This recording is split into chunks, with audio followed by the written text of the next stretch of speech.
They knew we were magic. I know I'm magic. I know my girlfriends are magic. The majority of my clients right now, women are the breadwinners. Women are also engaging in individual therapy. They are leading the way in terms of social emotional evolution. Divorce is one of the most challenging things I think women go through. This could be one of the darkest times of your life. You're going into the underworld. Why not do it in a way that is more conscious, more aware, more accountable? I look at it like a sacred portal that people are going through and learning how to surrender and how to also be assertive in a way that's in alignment and in their integrity. We've been scrubbed in the Western world, and I think we're too copacetic. Let's come together, let's organize. It's time to organize. It's like the age of Aquarius and the age of the goddess and the rise of the woman. The world is hungry for the divine feminine's voice. I think it's necessary right now. It's a beautiful kind of jumping off point. Where are we going? Who are you going to be in 5 years? We do yoga, we do somatic processing, we do some coaching exercises, value mining, a container where the therapeutic processing is just as important as the legal terms. I want women to look other women in the eyes and see that they have the same story. We all have a lot of ideas about how to kind of take a softer approach in the world.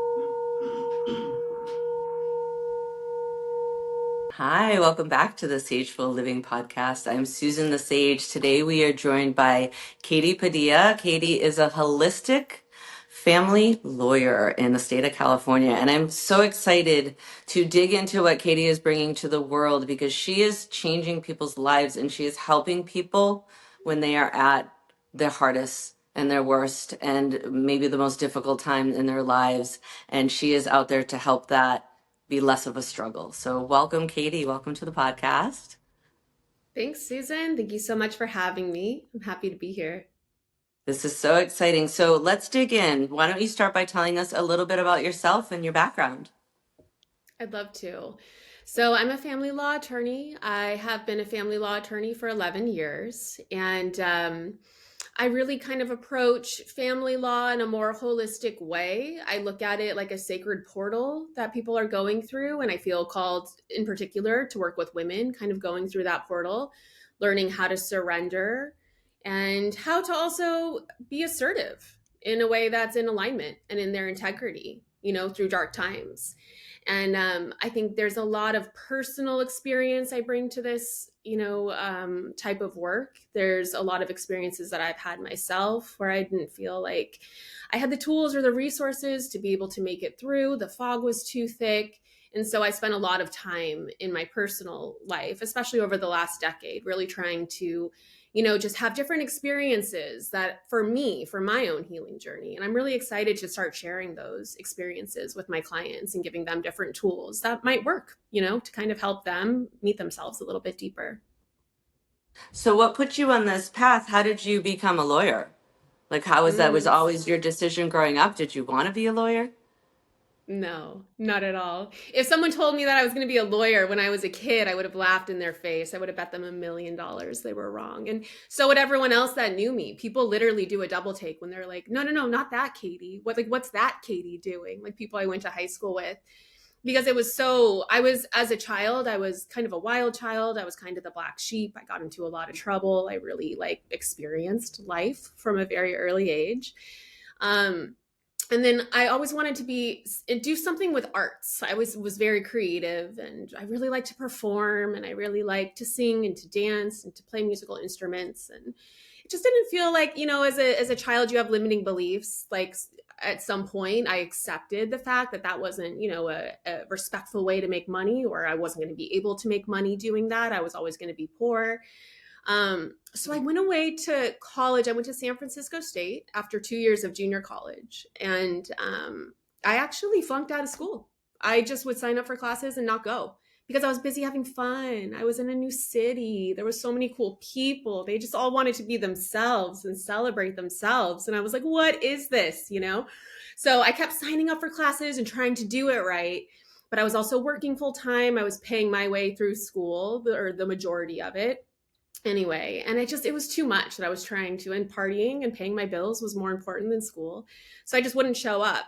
And I ended up dropping out. I said, I don't need school. And I didn't let school know. So they sent me a letter and said, you haven't shown up for 3 semesters, so you're out. That's kind of how dissociated I was. It was also, I was going through the early adulthood kind of depression and exploration, and some heavy baggage kind of came out as a result. So I was struggling. I was trying to figure out my way. I took about 3 years off of school. And I started working at this receiving home. It was for foster youth. And I worked in a dorm of 10 girls. They were aged anywhere from 13 to 17. And it was so eye-opening because I understand what it's like to be a child and feel like you don't have anyone in your corner to protect you. I can only imagine how, the people I was working with, how they felt, because I had never been in that particular type of situation, but I felt like I could have that kind of empathy of like, wow, like now what are you supposed to do? And at the time, legislation has passed since then, but at the time, once you were 18, you were out of the foster system. And then I felt so compelled to help this population that I went back to college. And I started learning a whole bunch in my undergrad. And part of what we were learning about at the time was prison overpopulation and what to do with prison overpopulation. And a big idea being floated, this was back in 2008, 2009, was privatizing prisons. And then I heard this statistic that 80% of prisoners in America were involved with foster care as kids. And meanwhile, I'm spending my time working with these youth, who are saying like, help me. What am I supposed to do? Do you know someone who can take me home? Like, what is this? And it just broke my heart to know that as soon as they turned 18, society was no longer going to look at them like, oh, this is a child that we're trying to help, even though society doesn't look to this population because I think it's too painful for people to look. So I see that, they kind of like just brush it aside, and then they turn 18 and it's just like, you're a criminal, go away to prison. And now here we have this like privatizing prison idea, and I was just like, whoa, we're going the wrong way, guys, we're going the wrong way. And I just saw it so clearly. Here is a population that we're not going to see immediate effects, but if we can pour into this population in our children's lifetime, we're going to see a huge impact collectively. But people couldn't see that. They couldn't put that together. So I went to law school. I asked the youth I work with, I said, who makes the biggest difference in your life? They said, my attorney. And I said, okay, well, then I'm going to go to law school. And I went to law school, and all I focused on was foster youth and foster youth rights. And then when I graduated, that's where I worked at first. My first job was working on a contract panel of independency law representing kids and parents. And it was just, I could see how that industry was so sick. Everyone was overburdened. And the social workers who go in with such a open heart and so many, high ideas for what they can do, you just get chewed up and spit out. I had like 85 cases. It's just like, what are you supposed to do with that? And I was making no money. And it just felt like this is a burning building and I'm trying to put it out with a cup of water. Like, this isn't the place where I make an impact in foster care. That's something else. Some way I'll be able to kind of make that impact. And right now, at the time, when I just graduated law school, I had a baby. So I was like, I need to make money. So I moved over into private practice, thinking there would be enough overlap with kind of like the child advocacy, child rights. That was so near and dear to my heart that I could help while also trying to make money for my family. So then what was the private law firm that you joined? What was the focus? It was still the children, or was this now more family and divorce? This was now more family and divorce. And I'm a child of divorce. My parents had, some contentious issues come up throughout my childhood, some of which were litigated. And it caused a lot of stress on the family. And I took on a lot of that responsibility. It's my fault. I have to be careful with my words and what I say to who. And you need to learn how to keep secrets because you're trying to protect everybody. And, this was something I figured I understand this, and I think I can make an impact here. I didn't really know what the path was, but I felt like I can make an impact here. So joining some private family law firms, I worked for 2 private family law firms after I did the dependency panel, and very quickly with both firms. I think one was within 3 months. I asked the owner, like, so am I going to be partner in like a year? And she was like, probably not. And I was like, well, I have an idea about how I want to run my cases and what I want to do. So I started to kind of create the path to open up my own practice. And then I got kind of cold feet. And then I worked at another firm. I thought, let me just try it out. Same thing within 2 months. I was like, I have a different idea about how I want to do this. And it was very important to me to have control over the cases that I took in and what I was taking into court, because I think it's just like an integrity component. I didn't want to just be taking money to make arguments or be a hired gun. And so I was probably, I think, like a year and a half into practice, and I started my own practice. I partnered up with a friend of mine from law school, and for 7 years, almost 7 years, we ran a pretty successful practice. And what was your focus? Our focus in this practice was divorce law, and we focused, specifically on trying to help people really understand kind of the bigger picture, what they were going through, focusing on the kids, trying to learn how to communicate with their ex-partner in a way that was, going to help set them up for success and help set their family up for success. But I will say that working in this industry, there's a strong pull to go back to traditions and norms, just like in everything else that we experience in this life. And I found myself recreating the same things that I was trying to kind of move away from. And, that's where I kind of realized, like, the family law business as usual model really does commodify the parties that are going through it. When I think that they're going through, it's like grieving a death. Divorces is serious business. And I just feel like it's very unethical to commodify folks who are in such a vulnerable state and, have it just become about dollars and cents. And this is what we do traditionally. Let's evolve. Because traditionally, I don't think people are paying attention to how they're like the karmic repercussions of engaging in certain acts. Like, what kind of ripple effect is that going to have, not just on me and my family, but also just the whole collective.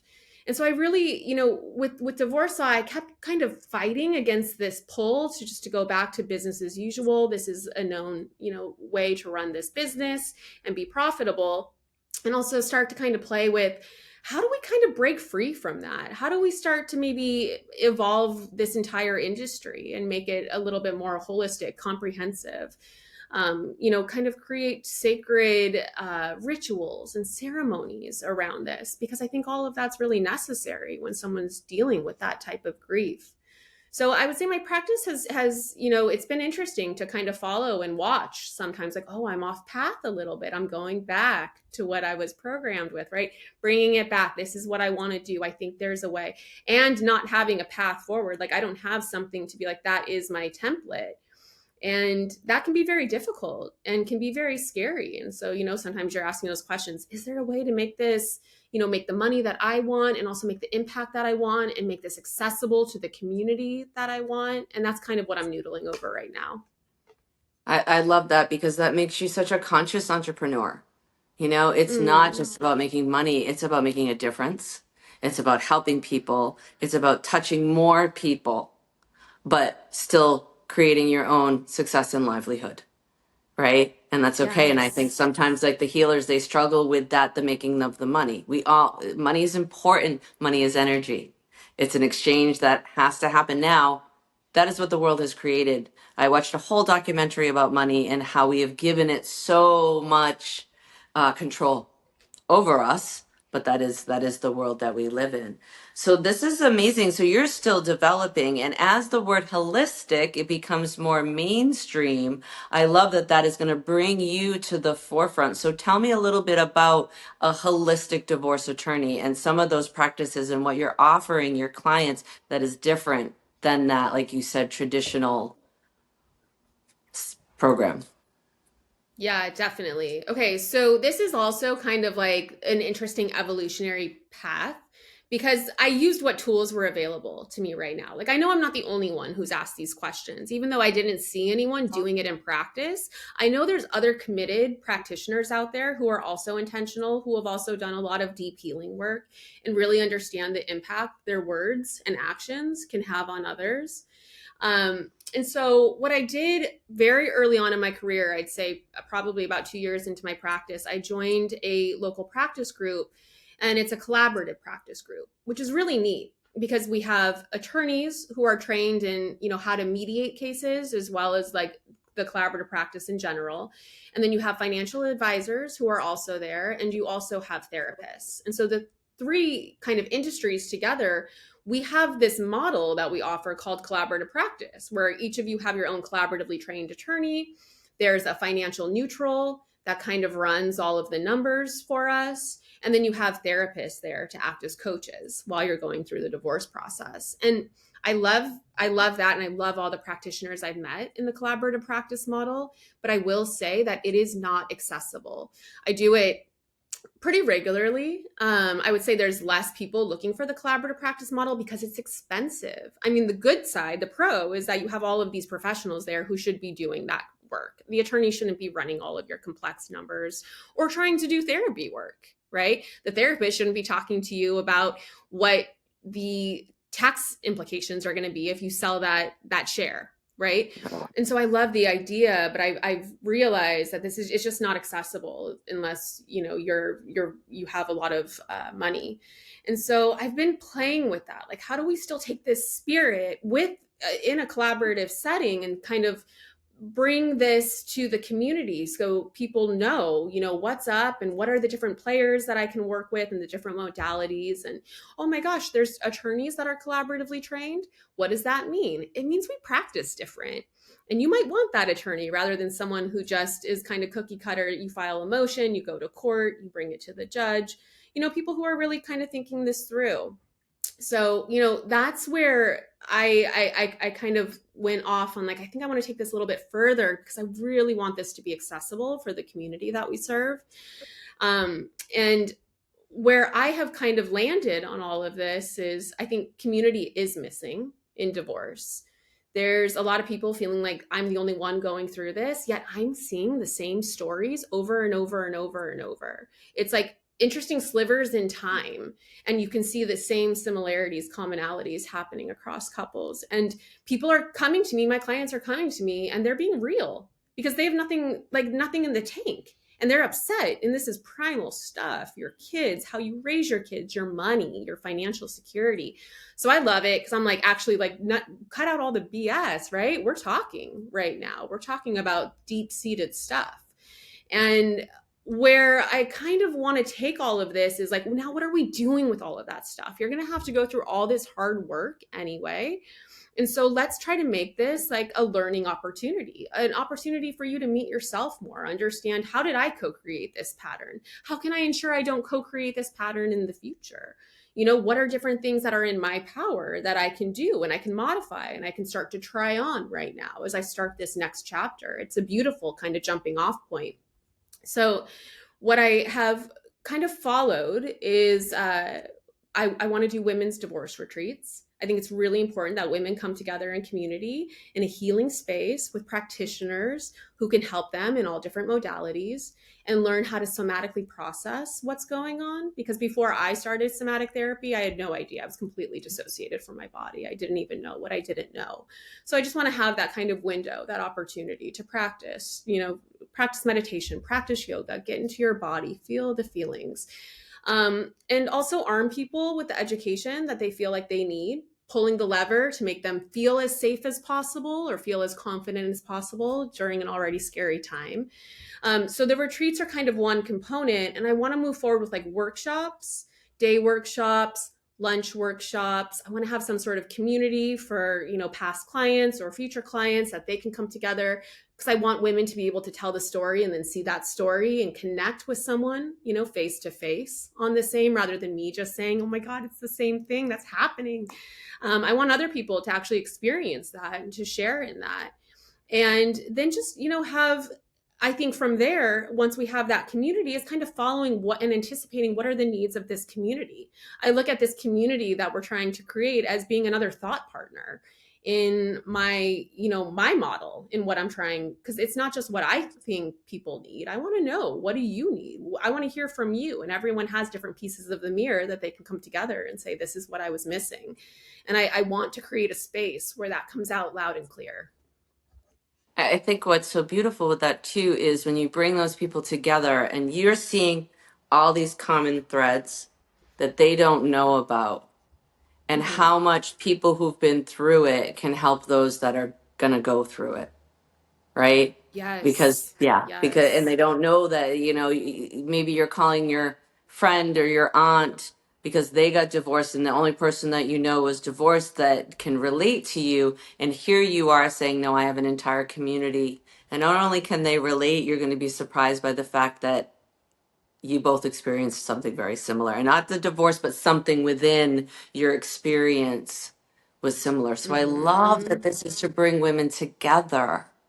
And the way you speak, I can see that you speak to your clients like that, and it's helping them to calm their nervous system. It's helping them to come into awareness, because divorce is one of the most challenging things I think women go through. Would you like to share some of those commonalities that you're seeing? I mean, maybe our conversation today can help someone who's on the cusp of divorce, or someone that's going through Yes. it or thinking about it. So let's talk to those people. Let's talk to them. I have felt compelled to work specifically with women for a long time. I haven't really specifically said that or tried to market to that necessarily. But more recently, it's been something where I'm like, I can understand women because I have that lived experience. And I feel like that's something that, I can relate with. And like with the male, like I kind of feel like that's a whole nother game. So I'm looking for other thought leaders, all of like my therapist friends who are male or attorneys who are male that are thinking about things more holistically. I'm like, we got to get a group for men too. I don't think I'm the one, to lead that, but I would love to see that. I'd love to see healing, and I'd love for us to be kind of taking it back to like, how do we get into our divine masculine, or how do we get into our divine feminine? And with women in particular, I feel so compelled to work with them because I was sold the same lies that they were. Everyone who's getting a divorce right now is around, my age, maybe a little bit older, maybe a little bit younger, but we all came from this programming that women can do it all from the 80s, right? And then that kind of continued for a while. You can do it all. You can have it all. It's all yours. You're just going to burn out every single day. And I think a lot of us right now are at that point of like, I can't do it all. This is exhausting, and I'm not able to live and to chase my dreams the way that I want to because I'm holding it down for everyone else. So I'm seeing a lot of women right now kind of, and this isn't across the board, but it's more often than not where women are the higher earners. They are taking care of everything kind of socially, emotionally with the children, really trying to read more and learn more and introduce that to the family rather than just kind of moving back or focusing off of what we learned, right? With corporal punishment or other types of emotional blackmail we use to control our kids and make them feel like they're less than. Like I see a lot of women who are like, I'm very interested in that. I'm doing a lot of my own healing work. And now I want to bring this back into the family unit to try to kind of break some of these intergenerational traumas that have been passed down. And I see a lot of men at this stage that are having a really hard time. I'm seeing a lot of men in their midlife, like with this transition, a lot of men. And this is why I feel so compelled to talk about this right now, because I'm like, I feel like it's kind of an epidemic. A lot of men are falling down at the midlife transition, and I'm seeing them stay down.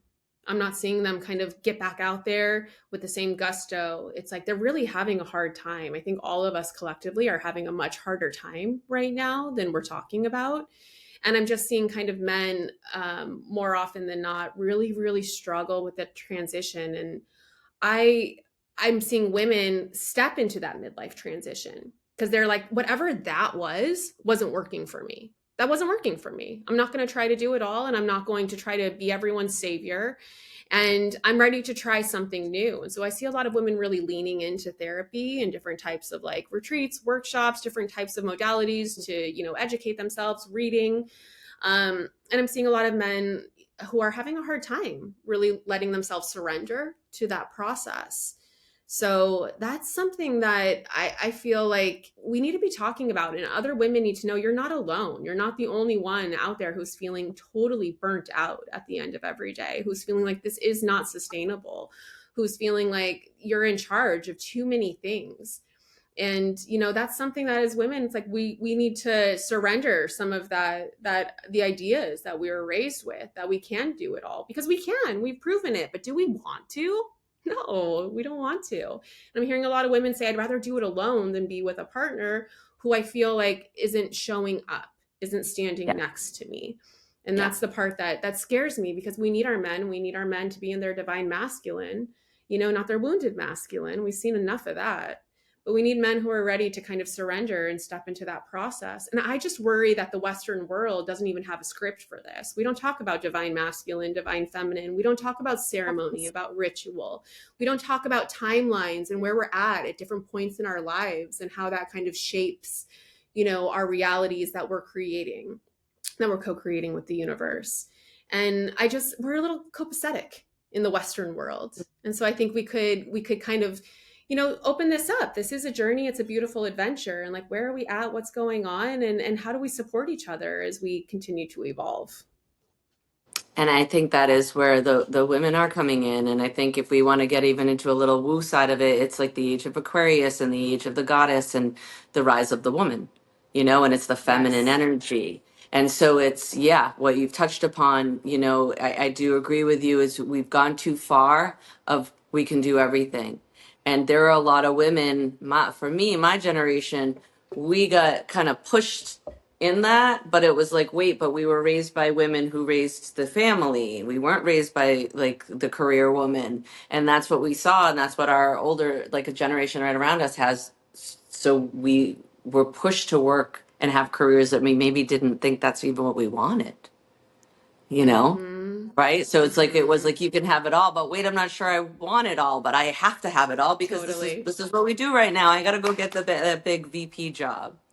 Um, and Exactly. then and then the men, it's an issue I feel very much in this country. It's in the spiritual world as well. They're not coming to the work. They're not waking up. They're not being conscious where the women are. And I guess that is our role right now, right? So it is, yes, we need to gather Mm-hmm. because as a society, we are so separated. And that is why women get together and we talk and we share. And I hope that the male counterpart shows, and starts leading that, because I think if we could have more conscious divorce, we will have healthier children. We will have healthier women, parents. Divorce isn't the end of the world. Sometimes it's the answer. And it doesn't have to be so nasty and devastating. There is a way. You loved each other at some point. There is a way to come to balance. And I feel that your approach of that holistic, and if you're even only you're managing one side and it's the female side of this relationship in this situation, but as this changes, this changes. We always say in all these healing modalities, you cannot change someone else. All you can change is your response to someone else. But when you start doing that holistic work and you start grounding yourself and centering yourself and finding emotional balance within, that is going to affect the other people in your life. Totally. And I think for people that have practiced that, they know that. They know deep down, right? And because it's a human thing. It's a real thing. It touches in something. And it really is, at this point, it's just about, continuing to show up and continuing to try to connect. Not to try to micromanage the way that we interact with the world or micromanage other people, because then we'll feel safe. But knowing that if I'm connected, that the rest will flow from that. And I think women are able to get into that flow state a little bit easier. That's at least what I've, seen with the people that I've worked with. And I think that does have to do with the fact that we've been able to express our emotions, and it's been societally like acceptable since we were little girls. And we've been able to kind of come together, hug each other, cry, talk about our feelings. And I think what we're seeing is men are having a hard time, because that was always they were always told, you can't do that. So tell me a little bit about that holistic approach in your practice. Like at some point there was a shift, and is it a marketing that you're doing, or is it you're seeing a specific type of client is kind of coming your way? So tell us about the holistic approach and how your clients relate to that. Do you have all different walks of life coming and they're opening up to this, or are they already kind of open to this and then they're finding you because of that alignment? Yeah, I think my marketing has kind of a softer approach. I talk a lot about how this is kind of like underworld initiation. It's an underworld journey, how you can meet yourself deeply, how it's a chance to process, what you bring to the situation, not just what the other person did to you, because that's there, but also what you brought to that situation, and maybe different ways that you can try on different personalities, try on different styles, try on different approaches. If it doesn't work, drop it. You don't need to stick to it, but try it on, right? Think about who you want to be. Where are we going? Who are you going to be in 5 years? In divorce, so many times people get stuck in like, I'm afraid right now. Okay, but what's going to happen in the future? Where are you going to be in the future? Where are we going? You are your biggest asset, not the money from the divorce, not support, none of that. You are your biggest asset. And so how do we kind of protect that as you're moving forward? Do all of this with integrity. So I think my marketing calls in certain people. And also, sometimes people, it's just word of mouth. People come to me, but I'm very upfront about the fact that I look at this like a spiritual journey, and I talk about it like a spiritual journey. And I'm focused on you and, how to kind of work with what we have. Whatever is coming up for you is grist for the mill. So let's use it, and let's talk about it, and let's be honest about it. And let's, kind of work through it. And as a counselor, I am very honest. I tell people, this is where, I think if you wanted to go to court, this could happen. And these are the negative, outcomes that might come from that. And sometimes people, I talk a lot about Buddhism in my practice, and sometimes people are like, hey, I don't need to go there, and sometimes people are open to it, but I always kind of drop it in. I'm always talking about surrender. I think divorce, the number one thing we can learn from it is surrender.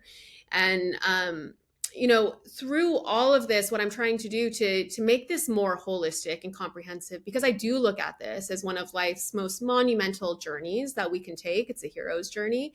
And it's something that I wish, we could kind of have space, community, and we could have other people kind of talking. I don't want to be the person saying, I have this information for you. This is what I'm seeing. This is what's going on. I want women to look other women in the eyes and see that they have the same story, the same set of facts that came up, the same circumstances. What is that? It's something bigger. There's the collective. We're all interwoven, right? And I want to create that community so people have a safe space to process the grief that comes up in these proceedings. Because right now, especially in the legal world, it can be very copacetic, timeline driven. What's next? Draft the paperwork, the terms. And it doesn't really make a lot of space for what I believe is like, that's where we get the pearls, is all of the emotional, processing that comes up underneath it. So I just want my clients to have that space. It's important to me that they say the hard thing if they have decided that's what is important to them, but that they say it with integrity so that they can feel proud of themselves when they look back on that.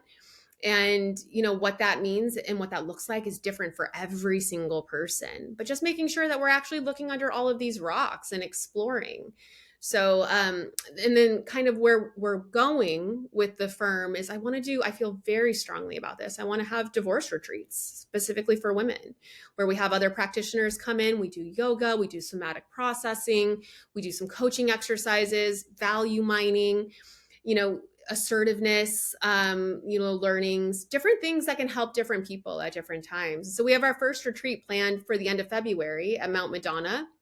It's our very first divorce retreat. It's going to be very, very intimate because it's going to be our first one. And I'm also bringing on a team of coaches. I'm hiring a bunch of coaches for the law firm, and we're going to have legal consulting and coaching packages so that it's for those who are called to take this as kind of like the underworld initiation, the underworld journey. We have a container that I haven't seen anything else like that out there, where the therapeutic processing is just as important as the legal terms that you ultimately agree on or that are ultimately ordered. So, as you were talking, what kept coming to me was a team. a support team. Mm-hmm. And, you know, you're talking about the underworld. So I want to say to our audience, what she means really is this is could be one of the darkest times of your life. You're going into the underworld. You're going into the dark, right? And it can be really challenging, really hard. Katie and her team are here to try to make that a little bit easier and to offer the support. So I love that, bringing together the coaching and the law, and then bringing together the community. Because just because you know someone else who got divorced, there may not be a correlation and something you can relate to, but there are so many people out there that there are similarities. So tell me, what are you finding in your clientele? What are some of the commonalities happening in the world today? And you spoke for a minute about changing the divorce and the way the system is run. And there is so much room for that because divorce in a way is new.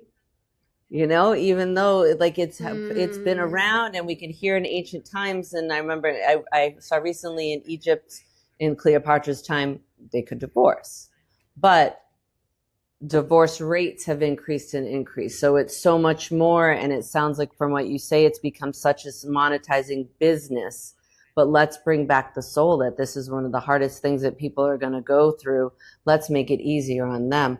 Let's make it easier on the children. Let's take these women who might be a little broken down from this and help build them back up so they can remember who they are and thrive in the world. Mm-hmm. Totally. So tell us. Totally. And you know what's really cool? Yeah. Go ahead. So the last few years, I've really noticed in particular that women we're doing too much. I would say the majority of my clients right now, and in the cases that I have, and it has been this way for years, women are the breadwinners. Women are also engaging in individual therapy and group therapy and learning different things about themselves and their trauma and what they bring to situations.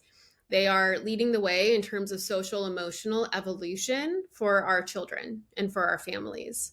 I see a lot of women spending a lot of their extra time, figuring out positive ways to discipline children, or, different things to try on that kind of move away from just corporal punishment, or kids should be seen and not heard. All of those things that we know were really hurtful to us as kids, but then we just accept it as being the way the world works.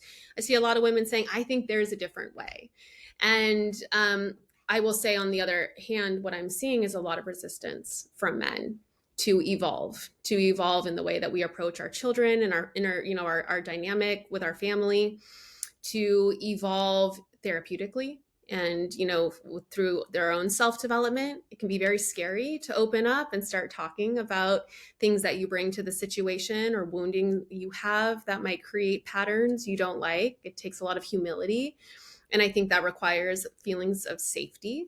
And my thought is that men have been told it's not safe to express emotions from, if you look back at when we were kids, it was like, no, it was socially acceptable for women to cry and hug and lean on each other and come together in community ever since we were small children. Men, it wasn't. And, I just, from my own personal experience, seeing how boys were raised versus girls were raised, even in my own home, there was very different ideas. You can't play with the dolls. You can't get in touch with that side of you that's more domesticated. You can't cry. You can't have feelings. You just suck it up and do it. And so I think what I'm seeing is a lack of community among men. And that lack of community is, I think, increasing the fear that a lot of men already have in a world that's changing pretty rapidly. Women are no longer, we are always going to be fighting for our rights until we're not. But I think it's going to be, this is not something we're going to see in our lifetime, come to conclusion. And we're going to continue to evolve because we have no other choice. Where I think men, the story that's been told to them through the patriarchal lens is, this is perfect for you. You don't want it to change. but change is the only constant, and it is going to change. And yeah, it can feel maybe dysregulating for men, like, well, this feels powerful, but the patriarchy and toxic masculinity has been just as damaging, if not more damaging, is my belief, for men than it has for women, because now we see women saying, I have no other choice except to realize that I can do it all. I can. I don't want to.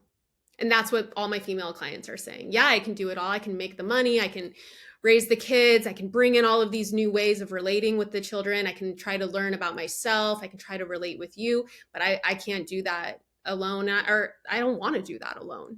You know, this is something that if I'm going to focus that energy, I'll focus it on myself. And it's leading to the breaking of a lot of marriages. And a lot of the men feel very confused and blindsided. And from the women, you know, perspective, I hear the women saying, we've been talking about this for years, if not decades, you know? So that's one of the big commonalities I see coming up.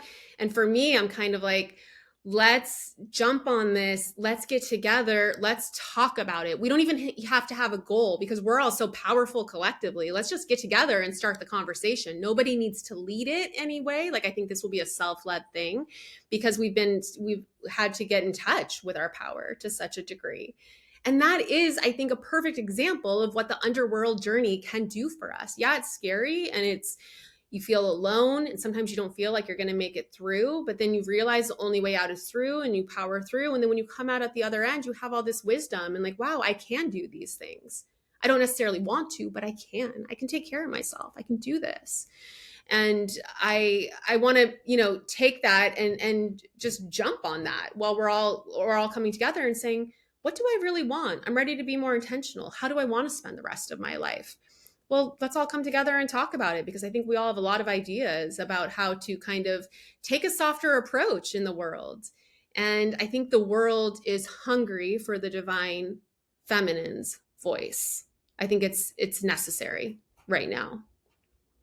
I love that coming together too, because it's beyond the women healing together, right? And it's like, okay, now you're creating community around divorce and women to come together in a retreat who've been through something similar, because maybe your family and your friends don't relate, but it's also helping them create who they're gonna be, because you could get divorced and you're here now by yourself. And who do you have? You have your married still friends, and you're still trying to figure out what friends are yours and what friends were your former husbands. But now you can have this community and you can bounce those ideas and help women build themselves. So I see what you're creating is beyond divorce. It is beyond your offering as an attorney through a divorce. This is about transforming people's lives, and it's helping them rebuild. Because yes, the divorce is going to be an initiation, you know, a ceremony. It is something that your soul is calling you to go through to transform and evolve. Everything hard we go through makes us the people we're meant to be. Those challenges or how you show up to those challenges helps define you. I have a huge one in my life. I changed my whole life, but it's defined and showed me who I am. So divorce, I feel sometimes it's this rite of passage for the people that have to go through it. But why not do it in a way that is more conscious, more aware, more accountable? So I love that you have people look at what they bring to the table, because our society has forgotten what accountability is and what taking responsibility for our actions. Yeah, it's a big thing. Yeah. Yes, it permeates all of our communications, all of our forms of communication. And I think if, you know, you spend any time in your own healing, you start to realize like, oh my God, the level of emotional blackmail that people use on a daily basis and just accept as being normal. It's, you know, it's placing what I consider to be non-consensual bad spells on people. You tell them, you know, certain things they can or can't do about themselves, or you try to control them or oppress them to make you feel safe. That's always going to be a losing game. Now we're fighting to the bottom. So it's about kind of trying to rise above that, not just saying yes to everything, because that's not what I believe either. We need to assert what's important for us, but let's make sure we're doing the mental gymnastics about what's important to us, what's really important with that the long-term goals, versus what might be our ego right now, trying to have a power struggle and prove something through this exchange. And, I think if we can kind of always focus back onto that big picture, then people feel a little bit, they feel like they're walking this walk with a little bit more integrity, because you're not just at the mercy of whatever large emotion is going to come up and then try to drive the bus. And now you're saying, I'm so confused. How did I get here? You say thank you to those emotions for giving you their wise messages. And then you tell them you can rest. Go ahead and, take a little nap. It sounds like you've been really busy, really upset about this. I got it. I'm an adult. I got this. You can rest. Message received.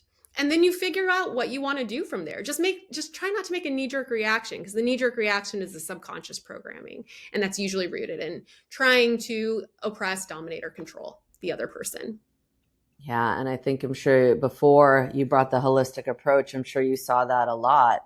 And, we spoke a little bit about the men not getting into this work. And that's even in the spiritual world, people that are deep in the healing. You go to the events, even you go to a sound healing or a breath work, it's 90% women. And so we have to continue to we were being called to do this. We are hopeful that the men are going to rise at certain point, but right now is the time for the feminine, and it is for this, but it is also for us to find balance in our lives and stop being in that fight or flight and stop being in that gotta do everything.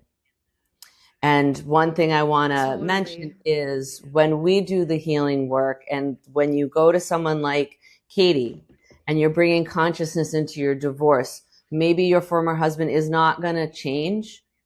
You can't change anyone else. You can only change how you respond to them. So if we can do that work for ourselves, we're bringing a different energy, we're bringing a different approach, and hopefully that means they're going to show up differently by what we're bringing to the table. So it's important. It's important to keep these holistic approaches and the groundedness and the centeredness and the consciousness, Is there anything else that you've learned along the way, or what's happening recently that you feel you want to share with our audience? I think something that's been coming up for me recently, and you kind of brought this up, like divorce is a new thing. And I love that you brought that up. I love looking at patterns historically to kind of see, like, how did we get here? Right? Like, I've always been just totally enthralled with, like, how come every revolution, the people who revolted ended up doing the same thing that the oppressors did? Right? It's because they're just taking it out of the same playbook. This is what I've identified as being powerful. So I take over and then I do that. We're not critically thinking about the change we want to be in this world. And historically, looking backwards, it's like, I think a lot about like the Salem witch trials. And I think about that a lot because I do feel like I've been able to manifest things very magically in my life, ways you can't explain it. And I only can see it's like a wink from the universe, and I thought back to like the Salem witch trials, and it was kind of like, they knew we were magic. I know I'm magic. I know my girlfriends are magic. I watch them go out and create magical things every single day. And even if it's just through a conversation with somebody else and holding space, sacred space for them, we are magic. And we've been scrubbed in the Western world. And I think we're too copacetic. And when you look at the history, it's like, you can start at any point in history to talk about oppression of women. But specifically going back to the Salem witch trials, I was like, they knew we were magic. Here I am like, am I magic? For so many years. Am I not? I don't know. I can't tell. I kind of think I am. And then it's like, oh, no, you are. You can't deny it anymore. They knew it too. They've known it forever, whoever they are, right? Like the people in control trying to oppress us. And you look back at the laws, it wasn't until the 70s that a woman could have her own bank account. Why do you think? And now people talk about, oh, divorce is so common. It's like a ill of society. And it's like, or maybe women can actually do it now, right? Like before we were contingent upon men for all kinds of stuff. We were treated like property. We couldn't even vote at the beginning of the 1900s. And so it's like, this is where legislative advocacy is magic. It is powerful because we create the space for women to say, I can make an intentional choice. And now we're at a point where women have been oppressed for so long, where we've been, pushing forward, trying to find different modalities to help us understand where we're at in space and time and what is going on, because this just feels so unfair. And then we fought for it and we've gotten some rights. And now we have a space where we can say, I'm going to exit and I'm going to do something for myself. And then coming off of that, like the legislation starting in the 70s, where now women can be financially independent, then you have the 80s propaganda of women can do it all, which I think has been harmful for us and society overall. But it has forced us to see women can do it all, and we are doing it all, and we don't want to. And I'm going to have a lot of women I see when they're leaving divorce, like, I just need some space and time. I just need a beat. Let me integrate all of this magic that I'm downloading every single day and process it and understand. And that magic, I felt it before. I felt it in group. I felt it in one-on-one conversations. It's always, I felt it alone, but I feel it more powerfully when I'm with other people. And that's what I want to create that space for. I don't know what this magic is trying to tell us. I honestly don't know. But we do collectively together. Let's all come together with our little pieces of the mirror, not to say, I know best. Let me flash my mirror at you. I'm right. You're wrong. Here's my piece of the mirror. How does it fit with your piece of the mirror? That's where I think we're at collectively. And that's the part where it gives me chills, because sometimes I'm like, how did I end up in family law? It makes no sense to me. But then more recently, it was like, no, it makes perfect sense, because you know what it's like to go through the darkness, and you've gotten out of the darkness so many different times. You know the beauty of that journey. And women, we're ripe, we're ready, we are chomping at the bit, and we're ready to try to figure out how to do it, not in the male masculine way, go, go, go. That was the whole 80s women can do it all. We're trying to say there's a different approach here. We can approach capitalism differently. We can approach democracy differently. We can approach diplomacy and war differently. I mean, this is a bigger thing. This is the collective, and this is all of us coming together and just saying, we're evolving. Let's quit pretending things don't change. Things change. That's the only constant. So how are we going to ride the wave? Right. Well, and as we evolve, as the earth evolves, everything evolves around us. And I don't know why it is that women are evolving faster than men. I wish I had the answer to that, but my ask is for everyone to just start coming into your heart, feel in your body first before reacting. And that is a hard thing for us all to do, but we're all running on fumes. And there are people like this help through. So thank you, Katie. Thank you for creating a business. I love your journey, that it started with the children, that led to the families, that now has led to the women. Because, life starts with the women. And they need this help, and they need this protection, but they also need to be empowered. There is so much divorce. There is so much loneliness. I am here to create community to help people know they're not alone. You're there to help community, to help the divorced women to know that they are not alone as they're going through it, as they're thinking about it, and the other side of it. So thank you. And is there anything else? Yes, thank you so much, Susan. You're welcome. Is there anything else you want to add? Anything we've missed? Oh man, there's so much. We could go on and on and on, but I feel like the canon of kind of where I'm coming from is everything that we've hit on. And it really is, come on guys, let's come together. Let's organize. It's time to organize. I think also when you look at the world, the state of the world, for a long time, I've been like, I don't know if I want to share this stuff, my woo-woo side. I'm a lawyer. I'm supposed to be a lawyer. I'm like, guys, now's the time, because we're about to eat ourselves alive. So let's find a different way. Right. And that's just something that I'm hoping that we can kind of start to ease into with a little bit more grace. It's not as scary as it feels. The thought is scarier than the actual actions. And, just I'm ready for us to start having these deeper conversations about how we ended up here and what we can do differently in the future, and trying to kind of have a model that we are envisioning, not a model that from something in the past that ultimately fell. No. What's something different? Let's tip the evolutionary needle forward. And I believe it's all of our responsibilities as humans on this earth right now, there's a lot to talk about, and there's a lot of ways that we can change our communication with each other. And so let's start with the hard stuff interpersonally, start on a micro level, and let's move it to a macro level. And let's continue to share conversations. And don't forget that the person that you're talking to is God too. If you've gotten to the point where you realized you're God, I'm great. I'm so happy, because we all are God. I've seen it ever since I was a little kid. But let's not forget that it doesn't end there. Everyone else is God too. And everyone has a message, and everyone has a place. And I think, we need to work on spaces where people feel safe being who they are and sharing what magic they have in this world. And we all have it. So that's where I'd like to see everyone kind of move towards, is like celebrating each other and also speaking up truthfully. I didn't like that. I don't agree with that. Or Let's this is what, normalize. You can have yeah. it. Well, I think what I love is that you're saying, I'm done hiding my woo.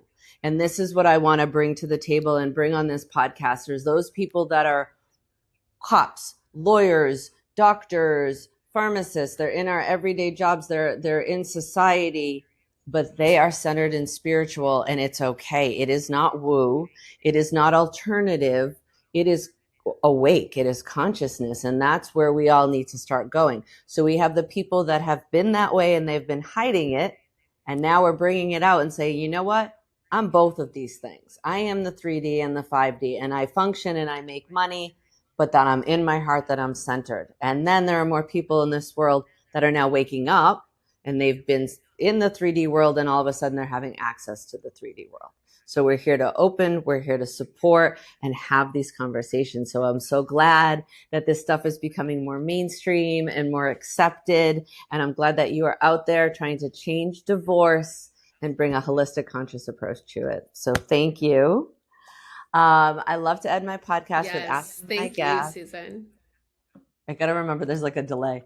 I love to end my podcast with asking my guests, how do you live your life aligned? Share with us some of your daily practices that keep you in alignment.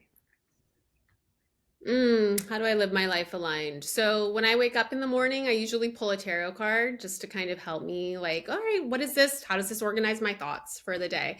I walk up to the mirror. I look myself in the mirror before I brush my teeth, before I do anything, even before the tarot pull. And I look directly in my eyes and I say, I love you so much, Katie. You are so incredible. You can do anything that you want, and you don't have to be perfect, and you are worthy just as you are.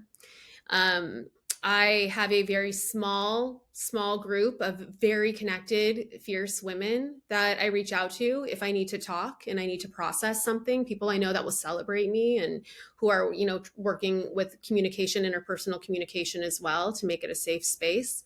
And I meditate. I meditate daily, even if it's just for a few minutes. I heard someone once say, just get on the mat. That's all that matters. Just sit down, just let yourself go, let your thoughts go. It's just about interrupting the flow. So I try to do that at least once a day. And I drink a lot of water. That's a new thing for me. So I'm trying to force myself to drink a lot of water, because it's like oil. Like, we got to keep this all well hydrated and going. And I try to make sure that I eat well too, even when I get stressed and busy. Beautiful. Hydrate, hydrate, hydrate. Now, your retreat, you said, is in February. Is it only for past clients? Like, are there other people can join? Yeah, anyone can join. So it's we're gonna limit it to 8 women, and it is at Mount Madonna, and it's February 20th through 22nd. So it's going to be Friday through Sunday afternoon, and there's going to be yoga, and there's going to be a sound bath. There's going to be some coaching exercises we have in terms of trying to kind of determine what are my values and my wants moving forward. And, an educational component about what divorce is too, and what the different modalities are, and what to look out for, and just kind of all the practical, hard-earned experience that I have that I want to be able to share with people. So I'm very excited about that retreat. And I do anticipate this being a big part of the firm moving forward. I'd love to see, a quarter retreat, or a retreat every quarter moving forward. I love that. I see it happening for you. All right, let's play us out. Awesome.